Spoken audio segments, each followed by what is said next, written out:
मानसिक स्थिरता काळाची गरज आहे. कारण सध्या सगळ्याच क्षेत्रामध्ये माणसं अस्थिर झालीत.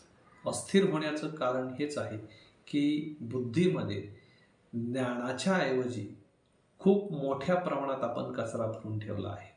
मेंदूमध्ये जर कचरा भरलेला असेल तर तो मेंदू आपल्याला उपयोगी ठरणार नाही. म्हणून प्रथम बुद्धीमध्ये जो काही आपण अज्ञानरूपी कचरा भरला आहे तो सगळा बाहेर काढल्यानंतर सृष्टीवर जे काही चांगल्या प्रकारचं ज्ञान आहे ते जर आपण आपल्या मेंदूमध्ये ठेवलं तर निश्चितच खूप अल्पावधीमध्ये आपण आपलं मानसिक स्थैर्य खूप मोठ्या प्रमाणावर मजबूतपणे निर्माण करू शकतो.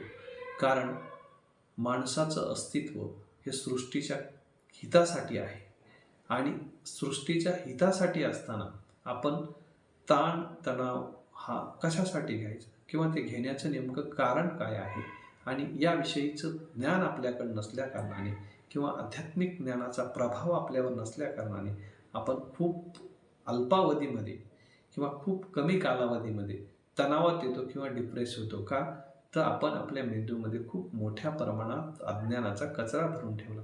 त्याच मेंदूमध्ये अज्ञानाच्या कचऱ्याऐवजी जर ज्ञान असेल किंवा ज्ञानाचं सामर्थ्य आपण त्यामध्ये साठवलं तर कितीही मोठ्या प्रमाणात किंवा कितीही मोठा तणाव निर्माण झाला तरी आपण यत्किंचित देखील मानसिकदृष्ट्या तणावात जाणार नाही किंवा तणाव घेणार नाही. कारण ज्ञानाच्या सामर्थ्यात किंवा ज्ञानाचं वैभव एवढं मोठं आहे की प्रत्येक दुःखाच्या बाबीला ज्ञान सदृश्य प्रमाण आहे आणि त्या प्रमाणानुसार त्या प्रमाणाचं अध्ययन केलं तर कोणत्याही प्रकारचा तणाव येण्याचं किंवा आपल्याला त्रास देण्याचं कोणतंही कारण निर्माण होत नाही किंवा होणार नाही. म्हणून आपण प्रथम ज्ञान सदृश्य झालं पाहिजे किंवा जास्तीत जास्त ज्ञान अर्जित कसं करता येईल या अनुषंगाने प्रयत्नशील असलं पाहिजे.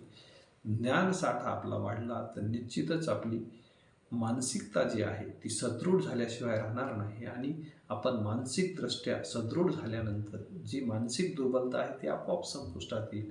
मानसिक दुर्बलता आपोआप संपुष्टात आल्यानंतर कोणत्याही प्रकारचा मानसिक तणाव आपलं काहीही बिघडू शकणार नाही. म्हणून मानसिक स्थैर्य हे मजबूत होण्यासाठी ज्ञान हे एकमेव साधन आहे. ते आपण अर्जित केलं पाहिजे. आपण ज्ञान अर्जित केलं तर आपलं मानसिक तणाव आपोआप संपुष्टात येऊन आपण मानसिकदृष्ट्या मजबूत होऊ आणि मानसिक अस्थिरता आपलं कोणत्याही प्रकारचं नुकसान करू शकणार नाही. कारण मानसिक अस्थिरता येणार नाही असं सृष्टीवर कोणीही नाही. प्रत्येकाला ताणतणाव येणार, परंतु आपण आपल्याकडे ज्ञान असेल तर कोणत्याही प्रकारचं मानसिक तणाव आपलं काहीही बिघडू शकणार नाही.